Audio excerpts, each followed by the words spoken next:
Otro Fútbol, un podcast dedicado a hablar de un fútbol distinto. Claro, bueno, para mí un gusto enorme porque debe haber, no ¿qué puede haber más lindo que charlar de fútbol?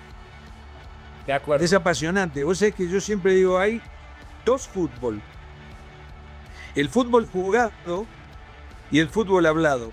El fútbol jugado dura 90 minutos, ¿no? Tiene un tiempo.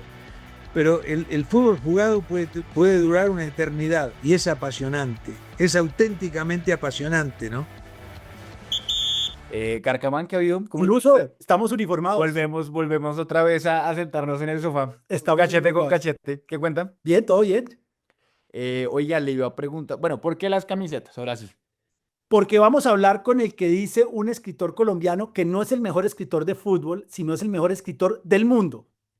Dice Juan Esteban Juan Costaín. Esteban Costaín nos dijo, porque ya vino en este programa, que Jorge Barraza no es el mejor escritor. Es el mejor escritor, no es el mejor escritor de fútbol, es el mejor escritor del mundo. Y tuvimos el atrevimiento y Jorge tuvo la amabilidad y la imprudencia de recibirnos para hablar de otro fútbol. Jorge, bienvenido. Gracias Andrés, gracias Martín.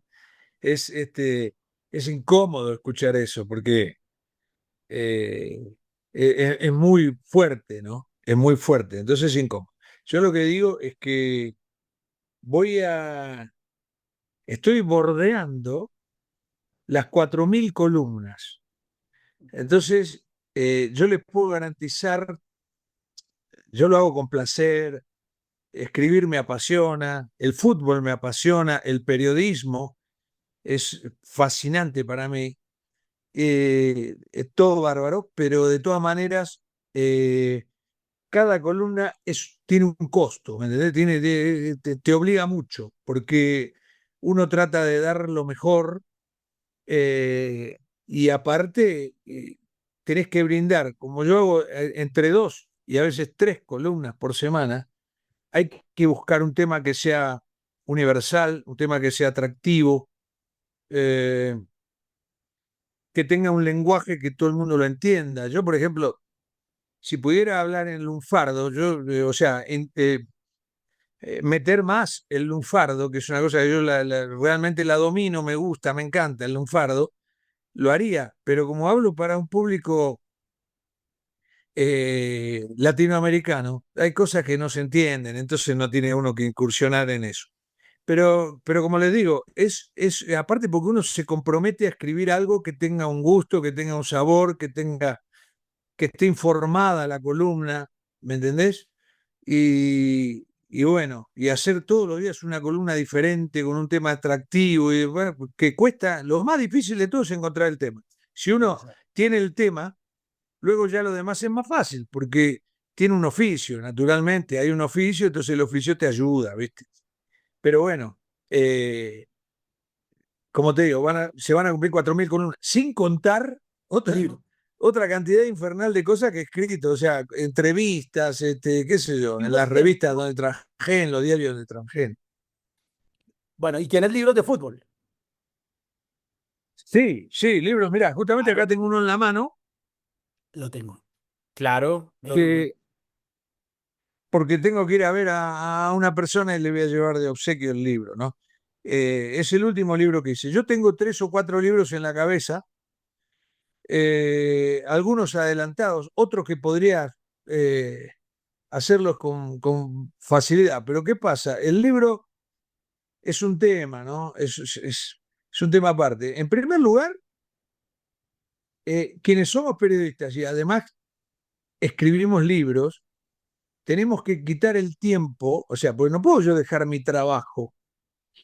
Entonces hay que quitarle el tiempo al descanso, que es una frase hecha, pero que vale, eh, y, y ponerte a escribir, ¿no? Yo me acuerdo en los últimos libros, para que mi señora no se diera cuenta, yo me iba a dormir, ponerle a las 12 de la noche, y mi señora creía que yo estaba, y a las 1:30 me levantaba, ¿no? Tomaba la hora, me levantaba y me ponía a escribir, y después como a las 5 o 6 me volvía a dormir de nuevo.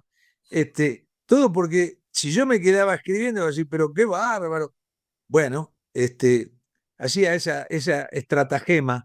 Y, y tengo 3 o 4 libros en la cabeza, pero lo que pasa es que un libro es tremendo. Yo hice 18 libros, es muy costoso desde el punto de vista, desde el punto de vista del esfuerzo, es muy costoso.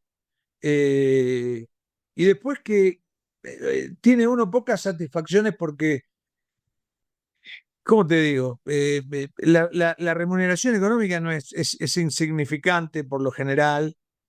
La misma gente lee poco, la misma gente lee poco, ¿viste? Vos te encontrás con un amigo al que le regalaste este libro y te encontrás dentro de un año y decís, ¿leíste el libro ese? Vos sabés que lo tengo sobre la mesa de luz y lo tengo que leer. Próximo. Entonces, y uno no le va a decir, léelo, no sea malo, léelo. No, ya está. Entonces, hablo con Celso Uncelte, un gran amigo mío brasileño, que ha escrito muchos libros también. Y le digo, Celso, ¿estás haciendo algo?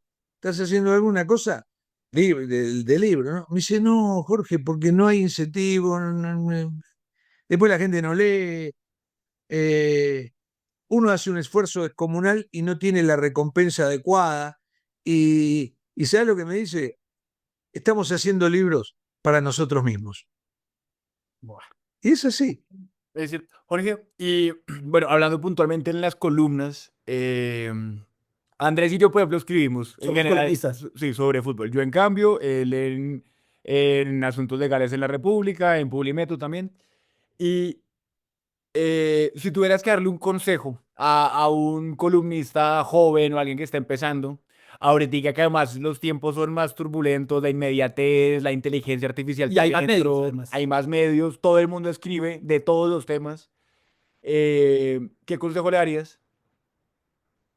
La inteligencia artificial, yo no me opongo a las novedades tecnológicas, pese a que empecé hace mucho tiempo atrás, y aunque a ustedes les parezca mentira, empecé con el plomo, lo que en la imprenta se llamaba el plomo, ¿no? Que eran las líneas de plomo que juntadas en una caja, apretadas así, componían lo que ustedes después veían en el libro, la columna que ustedes después veían en el libro. Y mandábamos el material al taller y hacían una prueba de galera. Habrán escuchado alguna vez la famosa frase esa de la prueba de galera. Con eso empecé, imagínate.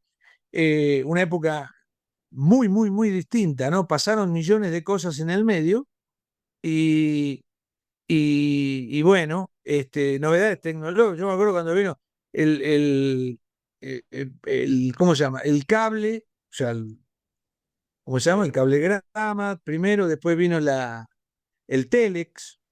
El fax. Después vino el fax. Cuando vino el fax dijimos, uy, Dios, esto es la panacea total, ¿no? Y después, bueno, todas las cosas que ya sabemos, el celular, el WhatsApp, qué sé yo. Vos fíjate que el WhatsApp, cada aplicación que se inventa, crea una nueva forma de hacer periodismo. El WhatsApp tiene texto, audio, foto y video. Con un WhatsApp, es decir, te vas al medio del Sahara y transmitís desde el medio del Sahara, ¿no? Es extraordinario. Entonces, a mí me encanta la tecnología. Y yo mientras estoy escribiendo un artículo, tengo 70 páginas abiertas, ¿no? Porque me gusta el dato a la perfección. Yo no puedo concebir que alguien escriba un dato mal cuando ya está todo, una vez que terminó el partido. Vos no podés decir que el centro lo tiró Dembélé si en realidad lo tiró Barcolá. Es una cosa que para mí es imperdonable. Ya está, lo tenés ahí, eso es por haraganería. Entonces, no me opongo para nada, al contrario, me subo a la tecnología. Pero no creo que la inteligencia artificial en este trabajo del columnista y demás tenga mucha competitividad. ¿Por qué? Porque la inteligencia artificial no tiene ojos, no tiene oídos. ¿Qué corazón? Entonces claro, hace así, mirá, es como que chupa un caudal infernal de información y en 20 segundos, ¡pac!, te tira un compacto, ¿no? Un compactito de esa información. Pero no tiene opinión. Se equivoca mucho la inteligencia artificial. Si vos lees cosas de la inteligencia artificial, te vas a dar cuenta que hay cosas que están equivocadísimas. Pero bueno, para muchas otras cosas sirve. Yo tengo un hijo que es abogado, hizo el curso de inteligencia artificial, le va bárbaro, hace así, mirá, ¿dónde tengo mi celular? Acá tengo mi celular. Le pide a la inteligencia artificial que le conteste una demanda de fulano contra tal, y a los 30 segundos tiene la demanda escrita acá. Él luego la revisa, si hay que corregirle cosas, la corrige, bárbaro. Pero para muchas cosas como esa sí va a servir, pero para el tema de la opinión no la veo. Y aparte, lo que veo es que hay una cosa que la reina del análisis es la observación. La observación.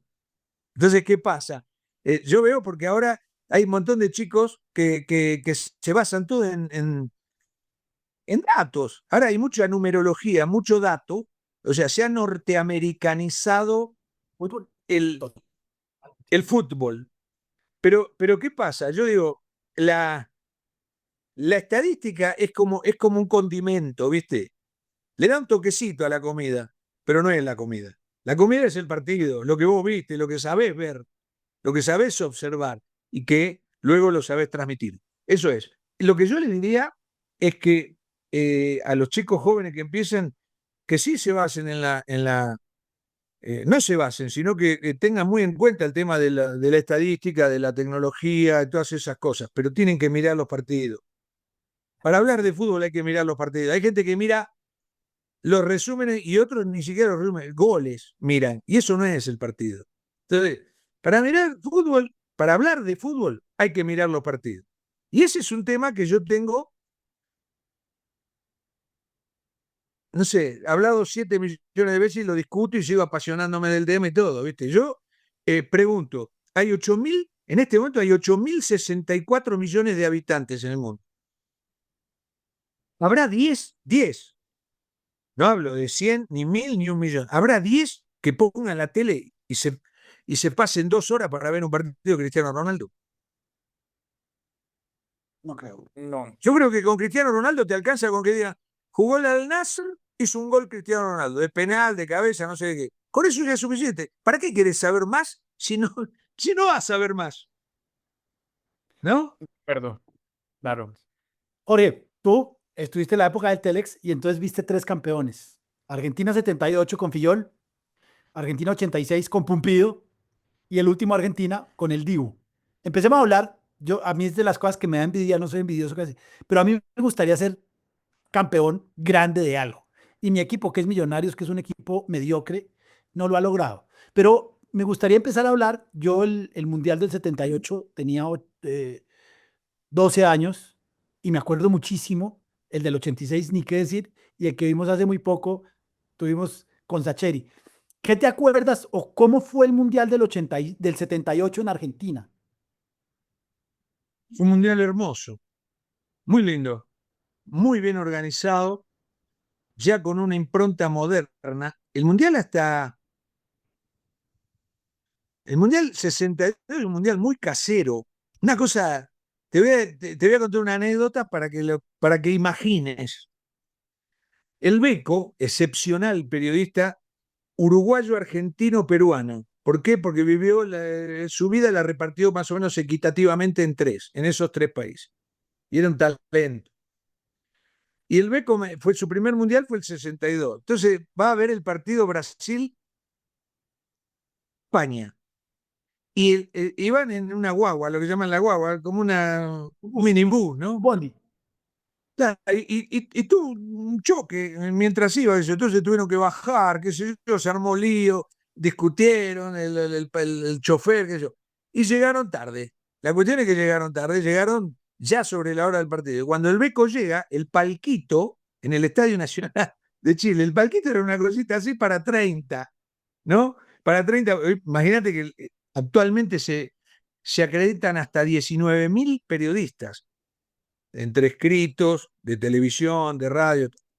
En ese momento había un palquito como para 30 personas y estaba lleno. Y don Pedro Fornasari, a quien tuve la suerte de conocer, don Pedro, un genio, tipo sensacional, de la U Católica, era el jefe de prensa del Mundial de Chile. Y le dijo, mire, está todo lleno.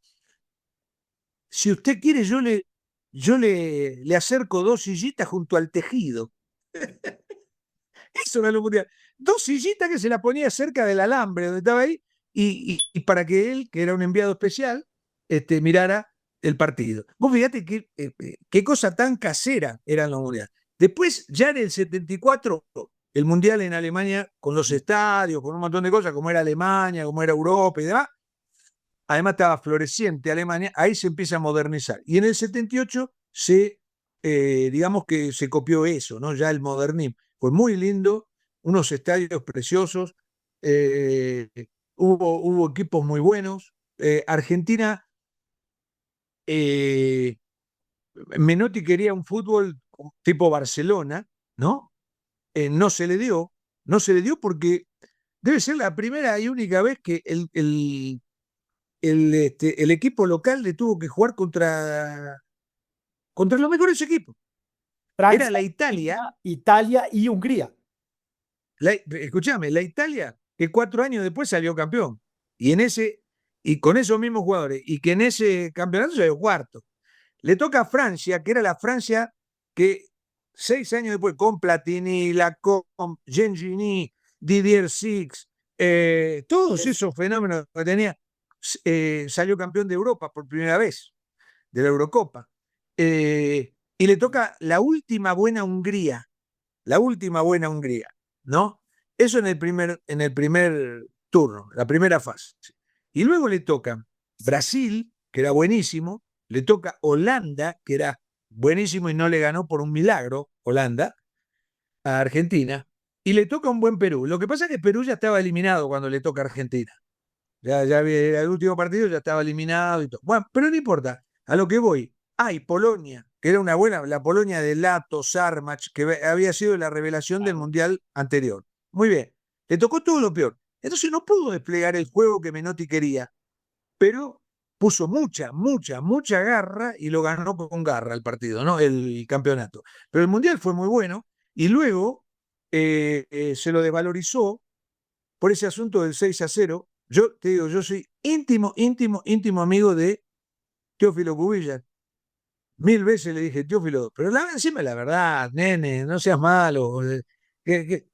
Jorge, nada, nos pasaron por arriba. Sí, Nos sí. pasaron por arriba. Eso fue lo que nos dijo, lo que me dice siempre.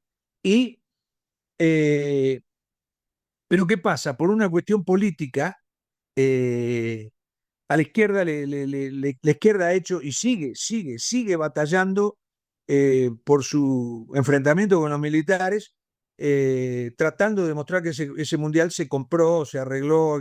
No fue así. Un hermoso mundial y Argentina lo ganó bien. Yo creo que Menotti comete un error gravísimo. Deja fuera a los 2 mejores jugadores del momento, que la rompían totalmente, que eran Maradona y Bocini, ¿no? Y pone otros números 10, que bueno, Villa, Valencia, no sé, jugadores que no estaban a la misma altura. Si él hubiera puesto a Maradona, solamente a Maradona o a Bocini, o a los dos, Argentina hubiera tenido un brillo que nadie hubiera podido discutir ese campeonato. Le hubieran dado un brillo extraordinario. Maradona estaba en el mejor momento de su carrera.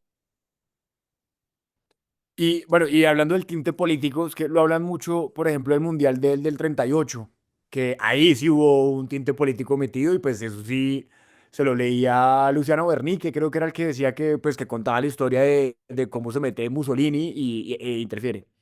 Pero en este Mundial de Argentina puntualmente, lo que tengo entendido es que no pasa, ¿no? O sea, el tinte político, la dictadura militar de Videla puntualmente, pues no interfiere, ¿o sí?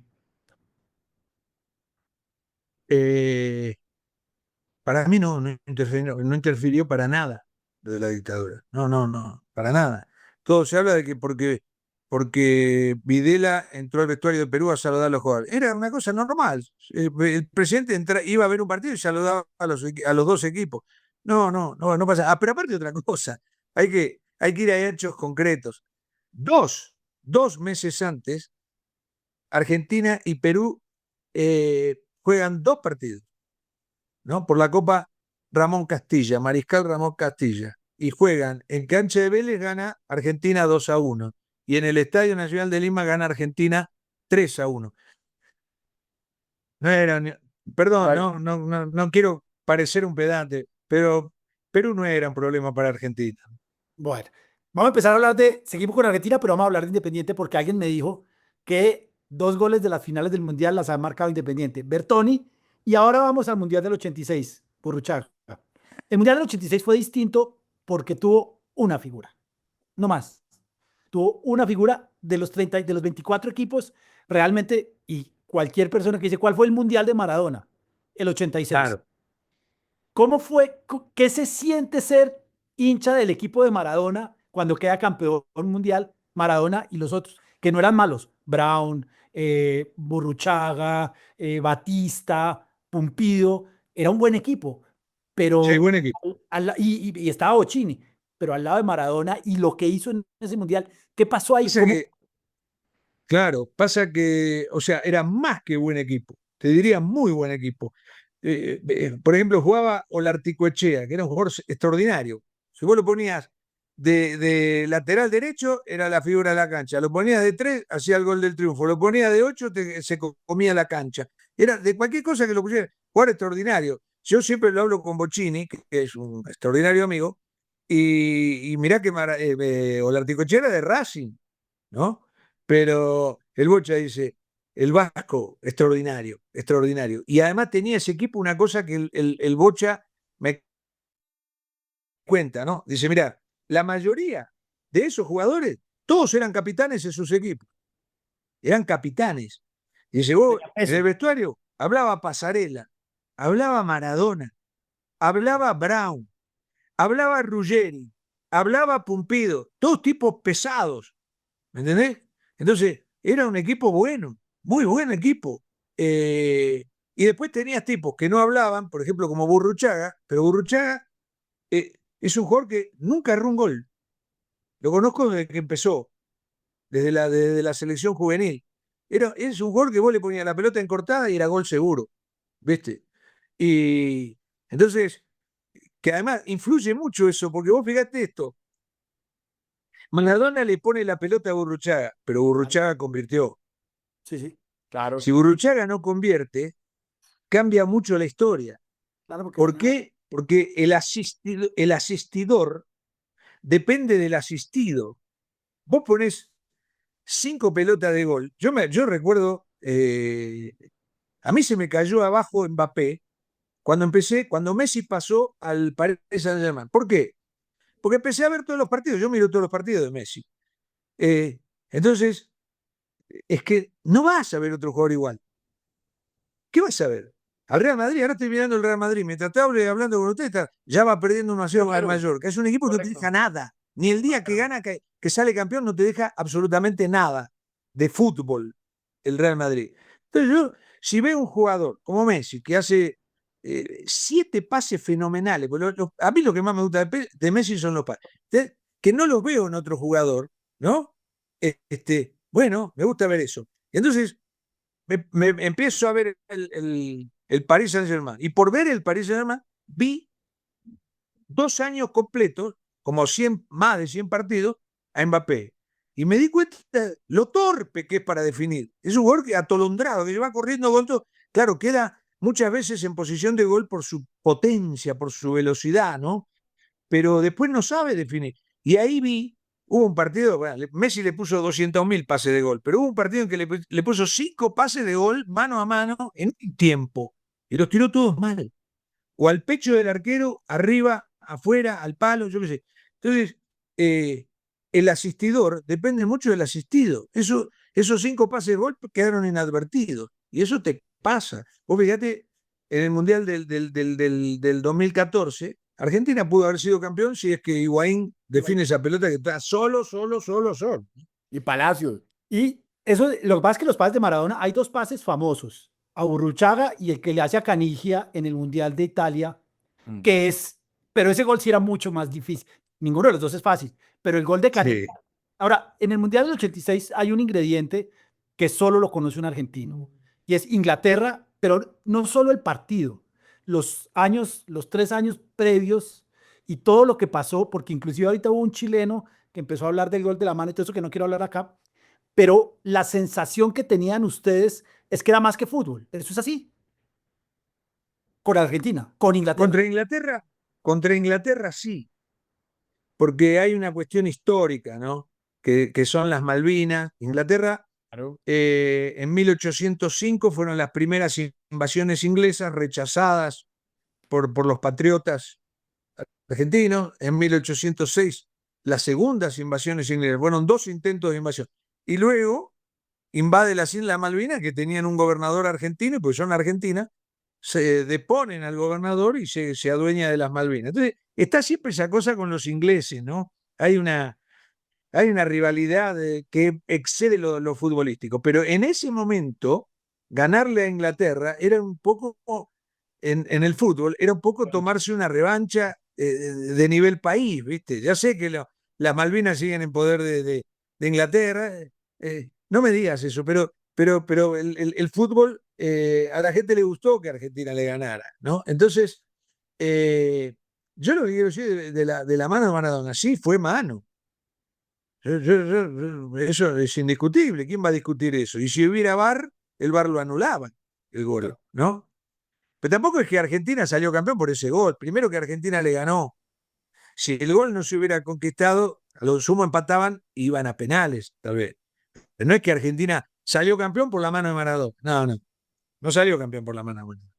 Fue un incidente. Y aparte, no es la única mano o el único hecho dudoso del fútbol, ¿no? No. Y aparte Argentina ha padecido muchas veces cosas en contra y a veces se le dio a favor, ¿viste? Yo qué sé, yo creo que en ese sentido es bastante parejo, ¿no? Sí. Y el segundo, ya en Italia 90, Maradona dice una cosa que lo sacan a pito, y es, me acuerdo de un Sí, show de Susana Jiménez sí. que le dijeron celebrar, y dice, yo no celebro segundos puestos. Ese era Maradona. No, Maradona es extraordinario. Mira, yo te digo, para empezar, te digo, yo no soy maradonista. Yo soy de Pelé, porque tuve la suerte increíble de conocer a Pelé, de verlo en campo. Siempre digo esto, fui a 11 mundiales de fútbol, ¿no? Mi mundial número 12, que me cuelgo la medalla, es haber visto a Pelé en campo, que era extraordinario. Cancha de Huracán 0, Santos 4, Pelé hizo el segundo gol. Después fui al vestuario a tomar la nota del vestuario, ¿no? Yo era un chico. Y estaba Pelé ahí al lado y normal, porque antes era una cosa tan linda el fútbol. El fútbol de hoy, para mí, es 100 veces mejor que el fútbol de antes. 100. Pero el romanticismo de antes no vuelve más. Era más divertido, era mucho más Hoy, hoy para hacerle una nota al jugador que se hizo 3 goles en contra, tenés que hacer toda una operativa, tenés que hablar con el representante, a ver si te va a atender, el que se hizo 3 goles en contra. Y antes vos tenías a Pelé ahí y decís, Edson, ¿podemos hablar? Sí, te atendía Pelé. Mira, era, si vos le querías hacer una nota, nosotros en el gráfico llamábamos a Tarlis Batista, un crack, que era nuestro corresponsal en Río de Janeiro y era amigo de Pelé. Tarlis le decía, a Pelé lo llamaba y Pelé iba. Un crack total ese Tarlis. Qué lindo negro, un negrito hermoso, extraordinario, cómico, vivo. Y ¿cómo se llama? Y era amigo de Pelé. Tarlis, mirá, vamos a ir a hacer una nota a Pelé. ¿Cómo no? Yo le digo, yo le hablo. Y le hablaba y Pelé te esperaba. Pero si no le hablabas, lo mismo, Pelé te atendía. Vos ibas hasta el entrenamiento del Santos, ¿cómo se llama? Y desde el alambre le decía, Edson, ¿podemos hablar? Sí, después do treino, después del entrenamiento. Tipo, se cambiaba, vos lo esperabas ahí en la cantina la cantina del estadio. El tipo escuchame, se quedaba una hora con vos y después de una hora decía, ¿está bien? ¿Suficiente? ¿Me entendés? Eso era lo lindo del fútbol de antes. Los jugadores eran seres humanos verificables, de carne y hueso que lo podía tocar. Eran sencillos, todo era muy lindo, ¿viste? Tenías ese acceso hacia el futbolista y no eran divos. Pelé fue el primer deportista global que hubo en el mundo. Antes que Michael Jordan, antes que Kai Clay, antes que todo. El primer deportista global. Pelé fue, pero nunca fue un divo. Pelé era sencillo, buenísimo, te atendía, no tenía ningún problema. Era extraordinario. Yo soy fanático de Pelé. Menotti Aunque también, curiosamente, ¿no? Que a Menotti le ¿eh? preguntaban, dijo, el mejor de todos siempre decía el negro.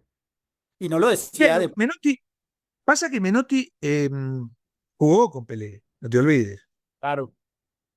Pelé pasó así. Va el Santos a jugar con The Generals, un equipo de Estados Unidos, de Nueva York, que era conformado por algún colombiano, un guatemalteco, un qué sé yo, un peruano, dos estibadores del puerto, un ruso, qué sé yo, qué sé cuánto, y el de General le ganó al Santos. Eso me lo contó Pepe, porque yo le hice una súper entrevista a Pepe. Creo que le ganó, yo no me acuerdo si 5-4 o 6-5, una cosa así, le ganó el de General, que era un equipo que se armó para jugar contra el Santos. Y la figura de la cancha fue Menotti, que va en The Generals. Entonces el Santos inmediatamente dijo, queremos fichar a este que fichar, a ese flaco. Y contrataron a Menotti. Y Menotti jugó con Pelé. Entonces, claro, cuando vos jugaste con un jugador, ya eso cambia, ¿viste? Cambia. Te cambia primero porque lo conocés muy bien, de haberlo tenido ahí adentro junto con vos. Y luego porque ¿cómo se llama? Porque está esa afinidad de haber jugado con él.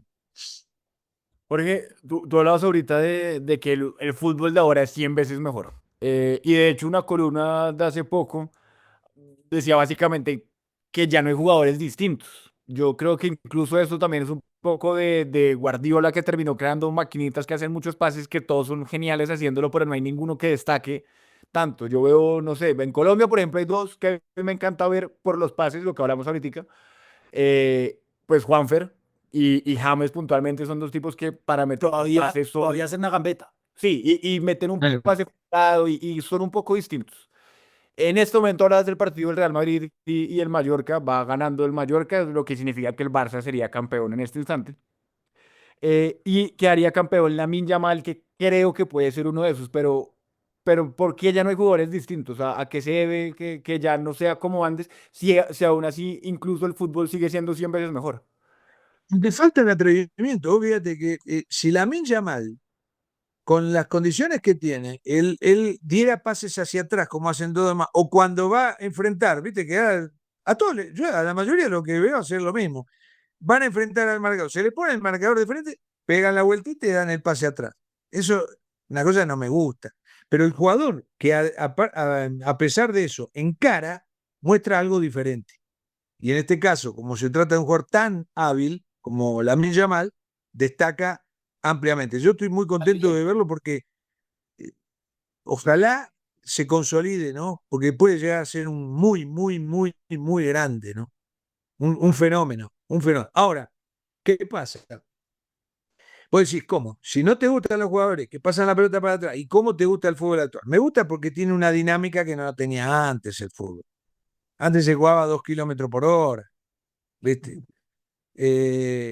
Vos fíjate la final del 70, que yo cuando la vi por primera vez, o sea, que tenía 15 años, la vi en directo, me acuerdo, quedé tan deslumbrado que durante 30 años dije que era el mejor partido que había visto en mi vida. Y después, si la miro ahora, no quiero verla directamente. Es linda. No quiero verla. Hay unos espacios gigantescos entre un jugador y otro. Nadie marcaba, era lento. Vos decís, ¿qué es esto? Una vez me lo dijo mi hijo. Yo le hablé tanto, tanto del fútbol de antes, de Independiente, de Pavoni, de Bocini, de este, del otro. Bueno, a Bocini él lo vio. Pero le hablé tanto de los jugadores y del fútbol de antes. Y un día resulta que no hace mucho, ¿eh? No hace mucho. Descubrieron una película de cinematografía que eran no mucho, 18 minutos. Boca San Lorenzo, del año creo que 70 o 71. Y me dice mi hijo, viste que encontraron una película en color, una cosa extraordinaria, una filmación, que pin, que pa. Vamos a mirarla. Y la miramos y mi hijo mayor me dijo, papi, ¿qué es esto? ¿Qué es esto? Los jugadores de San Lorenzo le daban la pelota a los de Boca, a los de Boca a los de San Lorenzo. Es una cosa terrible. Por eso yo digo, el pasado hay que vivirlo como está, dejarlo ahí en una cajita de colores y no, como sea, no escarbar mucho. No, seguimos. Ahora voy con la última Argentina campeona que se lo merecía Messi, pero que les costó mucho trabajo con el gol de Higuaín que votaron, con todos los mundiales que tenían grandes equipos, La de pero Palacio. que al Palacio tira para final abajo. lo lograron, hicieron un gran campeonato. Curiosamente, empezaron perdiendo, que no es fácil, porque en el 78 perdieron el segundo partido, no, el tercer partido contra Italia, pero este mundial ya era un equipo, sí eran Messi y otros 10, pero era un equipo que giraba alrededor de Messi. Ahí, ¿qué tenía de especial? Todos tienen mucho especial, pero ¿qué tenía de especial ese? De último, El último. el último lo que tuvo de especial es que yo creo que este muchacho Scaloni es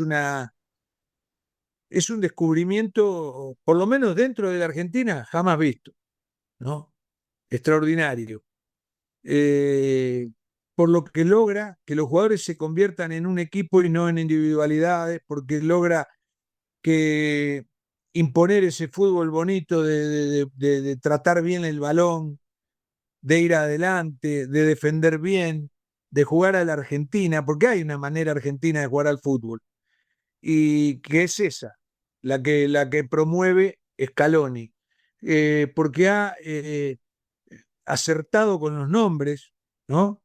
Cada jugador que está en ese puesto es el jugador que tiene que jugar. Eh, realmente, y además la mentalización que le ha dado Scaloni a este equipo, que yo te digo sinceramente, yo lamento que el Mundial sea en el 2026 y no ahora, porque si fuera ahora en el 2025 Argentina era candidato. Dentro de un año no sé, porque ya ha pasado eso. Vos tenés que estar en estado de gracia en el mes del Mundial. Antes no te sirve y después tampoco. Entonces, hay que ver qué pasa en el 2026. Pero el partido que jugó Argentina con Brasil último, ese fue un partido para la historia. Yo nunca vi a Argentina jugar de esa manera, ¿no? Y en el Mundial, eso se plasmó. Y curiosamente, el mejor partido que jugó fue el partido de la final, que también curiosamente termina empatado 3-3, después de haberle dado un baile magistral a Francia, que durante 79 minutos, hasta que se produce el penal, Francia miró, observó el partido, no jugó.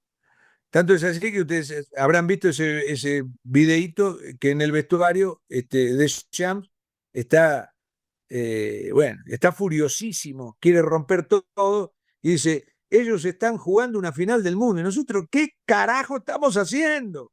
¿Qué estamos haciendo? No puede ser esto, nos están pasando por encima. Bueno, Deschamps lo vio eso. Los jugadores se dieron cuenta tarde, pero bueno, logró, él hizo 7 cambios, batió el récord mundial en ese momento, Francia, y él logró con todos los cambios darle otra fisonomía al equipo, eso me gustó mucho de Deschamps, y logró emparejarlo, ¿no? Y Argentina, que tenía el partido ganado y dando baile, en un momento dado se encuentra con que estaba 2-2, después 3-3, no lo podía creer, y eso fue un shock, Sí, un fue shock para el equipo argentino. Pero me parece que jugó bien el Mundial, que supo en los momentos más graves, por ejemplo, perder de entrada y contra Arabia Saudita, después que te anulen 3 goles, uno de ellos que todavía se está discutiendo, es un golpe. ¿Quién sabe si te repones? Jugar como estaba jugando mal contra México en el segundo partido, hasta que aparece ese gol de Messi, bueno, supo reaccionar en los momentos buenos. Era un equipo que tiene eso. Vos fíjate, juega contra Holanda un partido bárbaro, estaba jugando bárbaro, iba ganando, y Holanda le empata a los 11 minutos de suplemento. 11 minutos. Cuando no era para 11 minutos, pero bueno, vamos a suponer, ya está, le empató. Yo dije, bueno, chao, gana Holanda, ¿por qué? Porque cuando te pasa una cosa así, te caes, te derrumbás. Sin embargo, fueron al suplementario y en el suplementario Argentina jugó un partidazo contra Holanda y mereció el triunfo, metió un tiro en el palo, erró goles, qué sé yo, me gustó. Y ahí contra Holanda vi que era un equipo que tenía, mentalmente era fuerte, mentalmente era fuerte. Y una de esas demostraciones también es en la final contra Colombia el día de la Copa América, porque Argentina pero cambiemos de no tema. jugó bien. no. No, pero Vamos a escuchá, cambiar de tema. Argentina no jugó bien y Colombia sí jugó muy bien o sea, en toda esa Copa América. Pero llega a la final y es un equipo que sabe manejarte los tiempos, te olfatea, tiene esa cosa de cazador de campo. Y cuando pudo, ¡pum! Golpeó. De acuerdo. Bueno, y ahora para hablar de temas un poco más agradables, paso por a los escritores, puntualmente, porque pues Fontana Rosa, Sacheri, que lo hablábamos acá, Caparrós, aunque digamos que pues, no es, o sea, Caparrós no tiene como literatura en general, pero escritores que te gusten, no sé si argentinos en general, pero puntualmente de literatura de fútbol, ¿cuál? De ese, por ejemplo, ese subgénero casi Soriano. literario que es el cuento de fútbol, que Sacheri y Fontana Rosa también son muy buenos. Y Soriano. Y Soriano. Sí. ¿Cuál te Para gusta? mí, el libro de fútbol más hermoso que yo leí es Estrella Solitaria, de Rui Castro, que es la vida de Garrincha, ¿no? Ah, Eh, es un libro, bueno, Rui Castro es verdaderamente un super crack, un talento excepcional.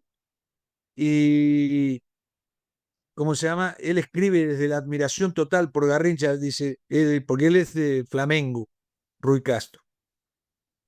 Y dice, lo que nos hizo sufrir este jugador a los flamenguistas durante años, solamente lo sabemos nosotros, ¿no? Dice, pero qué crack, qué jugador bárbaro. Y él escribe el libro Estrella Solitaria, donde describe toda la vida de Garrincha y es fascinante como está escrito, porque es un talento, ¿no? Pero bueno, fuera más allá de un producto puntual, como es ese libro, yo he disfrutado mucho de todos los que nombraste.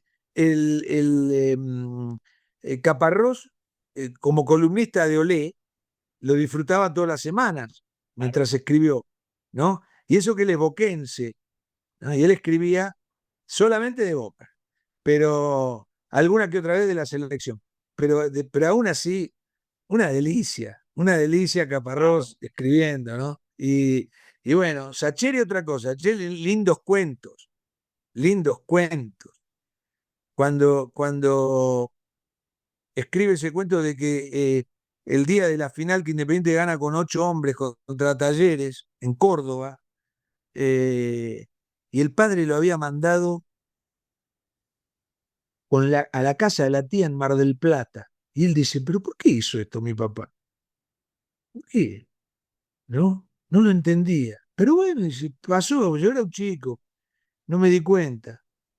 Cuando vuelvo a mi casa, siempre con esa cosa, mi papá, con ese buen talante, dice, ¿qué haces?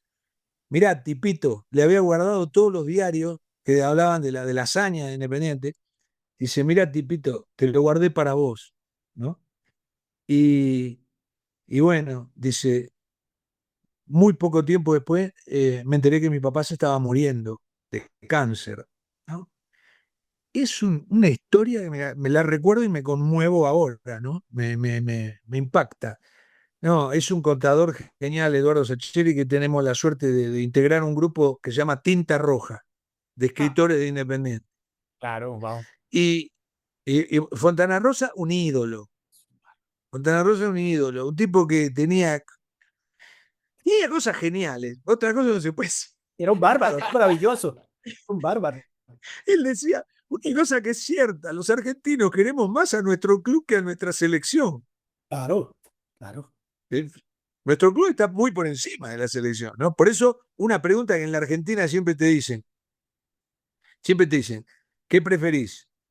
¿La Libertadores con Independiente o con Boca o salir Argentina campeón del mundo? Y la gente elige la Copa. ¿Entendés? Y dice, pero vos estás loco. Pero, bueno, entonces nos gusta más. Y él dice, comentando esa cuestión, Fontana Rosa decía, él era fanático de Rosario Central, ¿no? y decía, Central es como mi vieja, la selección es como mi tía. No sabía. Bueno, O sea, la quiero, pero menos. Nosotros siempre Entonces, cerramos. de esas tenía, además tenía 1.000.000, Fontana Rosa. Era un tipo muy, muy simpático, muy cómico y un gran escritor. No, pero hay más, ¿eh? Hay más. Acá hubo un escritor, yo no sé si ustedes vieron, dos, voy a nombrar o tres. Osvaldo Ardizone, genio absoluto, ante el cual Sacheri, Fontana Rosa, Caparrós se inclinarían. Eh, Osvaldo Ardizone y después Diego Lucero. Hubo cada uno que también hicieron. Osvaldo no hizo ningún libro, pero Diego Lucero sí, unos libros preciosos, unas historias divinas, ¿no? Y bueno, hubo muchos, pero los que nombraron ustedes, yo creo que son primero que son los más total. actuales, más modernos, ¿no? Y son extraordinarios. Bueno, ya acabemos un poquitico con Independiente. Voy a preguntar dos cosas. Porque, repito, tuvieron Bertoni y Burruchaga, que fueron los menores. Pero, y siempre que hay alguien que tenga que ver con Independiente, que estuvo Villarreal acá, en esto Villarreal, ¿cómo era Bocini? Oh, Es un que, jugador irrepetible, totalmente irrepetible. La mente más extraordinaria que yo haya visto en el fútbol. Y considero dentro de esa mente a los tres dioses del fútbol, que ya sabemos cuáles son, ¿no? Pelé, Maradona y Messi. Aún contando esos tres, ni juntándolos a los tres, hacen la mente de Bocini. Bocini fue una mente totalmente privilegiada, extraordinaria, ¿no? Un tipo que él, él creía que todas las pelotas terminaban en gol. Desde un saque lateral, si vos se le dices, pasámela a mí, porque si vos se la pasabas, él se daba vuelta, giraba y la ponía ¿cómo se llama? En profundidad al gol. Y bueno, esa es un ganador, un tipo que no le tenía miedo absolutamente a nada, un jugador extraordinario, un gambeteador terrible, terrible, un tocador genial, un tocador que si hubiera estado con Messi tocando en corto, porque Messi también es un tocador tremendo, lo demostró cuando estaba, sobre todo con Neymar, cuando estuvo antes con Javi Iniesta, eh, un tocador fabuloso, ¿no? Y Bochini estaba en ese mismo orden, ¿no? Ni un poquito menos, ni un poquito menos. Lo que pasa es que, claro, al no salir al exterior, al no ir a Europa y demás, en esa época no era tan usual como ahora que todos los jugadores se fueron a Europa, eh, no tiene tanto reconocimiento. Y después, porque Menotti, como les digo, en el año 78 decidió no ponerlo en la lista final, y eso, bueno, vos me dirás lo que quieras, pero el jugador también juega en la selección porque, si el técnico lo pone. Dice, no es un jugador de selección, pero porque no lo ponen. Escúchame, si Dairo Moreno jugaba la eliminatoria anterior, Colombia no se perdía el Mundial. ojo, Yo estoy cansado de decirlo. No, hay que poner a uno que juegue en el Krasnodar, porque juega en el Krasnodar. Dejémonos de bromar, dejémonos de bromar. Escúchame, en esos 7 partidos sin gol, yo te digo, no solamente hace uno, hace 5 Dairo Vaya, Moreno. claro. Y estamos hablando de qué? De, eso fue en el año 21, estamos hablando de 4 o 5 años atrás, porque la eliminatoria empezó en el 20. Entonces, ¿cómo no va a ser un gol Dairo Moreno en un partido de selección? ¿Qué? ¿Que no puede jugar en un partido de selección Dairo Moreno? ¿Qué hay que tener para jugar un partido de selección? Yo no lo entiendo, no, te digo la verdad. Para mí es un. O hay que jugar en Europa para después poder jugar en la selección. Yo no lo veo eso. Y eso de que es indisciplinado, eso se ve en la cancha. Se juega por el rendimiento. No me vengan con cuentos eso por raros. lo que Se hace juega por arrancar. rendimiento. Estoy de acuerdo. Eso estoy de acuerdo. Y ya en la última pregunta de jugadores colombianos de Independiente. Recientemente estuvo Andrés Felipe Roa, ha estado Farid Mondragón, por ejemplo, estuvo Mondragón. Pero hay un ídolo Hay uno colombiano. Hay un ídolo. también medio díscolo, el Vamos. Palomo.